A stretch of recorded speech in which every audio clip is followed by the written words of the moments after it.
Good morning, everyone. Welcome to our Spring Boot classes.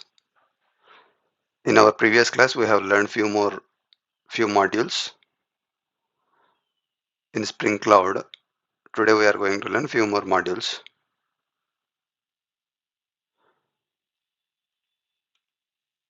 What is Spring Cloud Sleuth?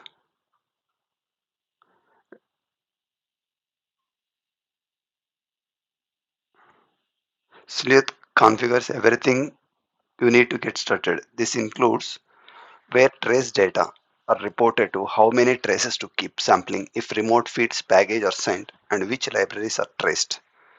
Especially Spring Cloud Sleuth, what it will do is it adds trace and span IDs to the SLF4 JMDC. So we can extract all the logs from a given trace or span in a log aggregator. Instruments common ingress and egress points from Spring applications, select filters, REST templates or schedule actions, messages, channels or Fusion client.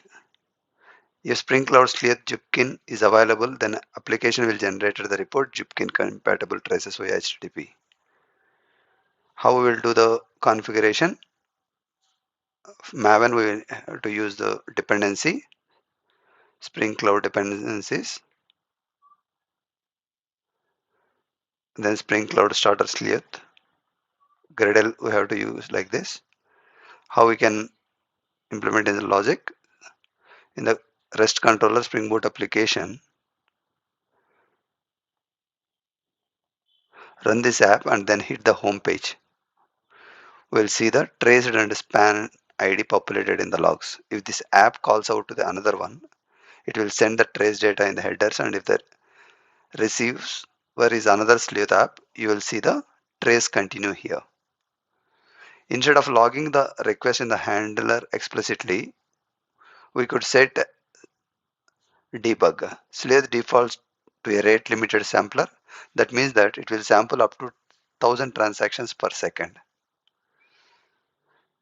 Set Spring.application on a bar, for instance, to see the service name as well as the trace and span IDs. This is how the Sleuth will work for logging mechanism. Now coming to next module, Stream. What is Stream? Spring Cloud Stream is a framework for building highly scalable event-driven microservices connected with shared messaging systems. The framework provides a flexible programming model built on already established and familiar Spring idioms and best practices, including support for persistent public subscribe semantics, consumer groups, and stateful partitions. So how we can bind implementations? Spring Cloud supports variety of binder implementations. RabbitMQ, Apache Kafka, Kafka Streams, Apache Pulsar, Amazon is. These are the different binders. The core building blocks are destination binders, destination bindings, message. So these are the release trends. You can get these details. Spring Cloud Stream applications. It's a standalone executable application that communicate over messaging middleware such as Apache Kafka and RabbitMQ. Out of the box applications ready to run as a standalone Spring Boot applications. Assemble a set of applications into a coherent streaming data pipeline in Spring Cloud Data Flow. Override configuration parameters via application properties, environment variables, or in the YAML file.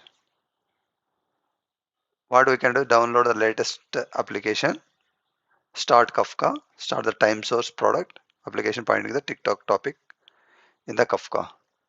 Verify output in the log sync logs, stream application Spring Cloud Data Flow.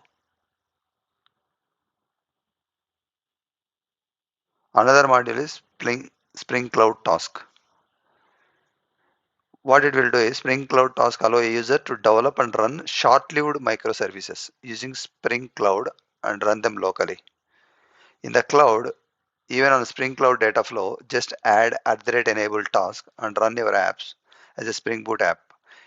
If you are new to Spring Cloud Task, take a look at.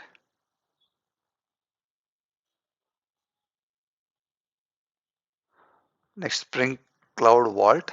What it will do, retrieve secrets from Vault and initialize Spring environment with remote property sources, obtain secrets secured with SSL, generates credentials for all the databases, token, all the tokens for authentication, push of application context.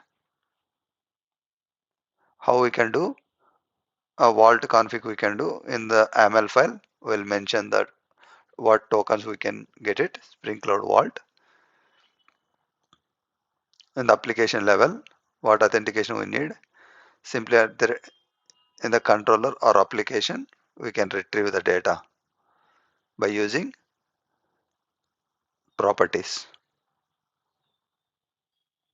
We can add the dependencies. This about the Spring Cloud Vault. Next, coming to Zookeeper, what it will do is it provides integrations for Spring Boot apps through auto configuration and binding to the Spring environment and other Spring programming model.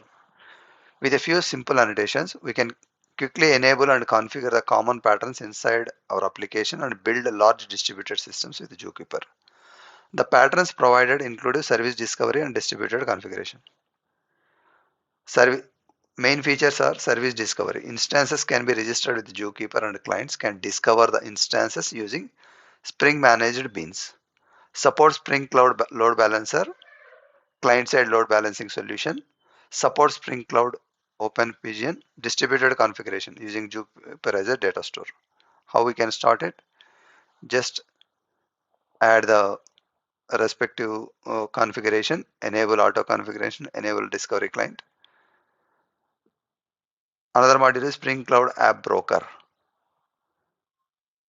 So what it will do is, it is a framework that building Spring Boot application that implement the Open Service Broker API to deploy applications to a platform. The Open Service Broker API project allows developers to deliver services to applications running within cloud native platforms such as Cloud Foundry, Kubernetes, and OpenShift. Spring Cloud App Brokers provide a framework based on Spring Boot that enables you to quickly create a service broker that deploys applications and services to the platform when managed services are provisioned. This is the Maven dependency. We can make use of that one and we can implement the same. Then the last one is under Spring Cloud Data Flow. So here they mentioned it is not no longer maintained in the open source project by Broadcom. The Spring Cloud Data Flow server uses Spring Cloud Deployer to deploy data pipeline made of Spring Cloud Stream of or Spring Cloud Task application onto the modern platforms such as Cloud Foundry and Kubernetes. So it will use the Composite Task DSL. The Spring Cloud Data Flow serves expose a REST API for composing and deploying data pipelines. A separate shell makes it easy to work with the API from the command line. This is about all the modules under Spring Cloud. In our going forward, in tomorrow's class, we will learn about what is the Spring security and what are the modules under Spring session, different other modules with the Spring Boot. So thank you for watching. Have a great day ahead.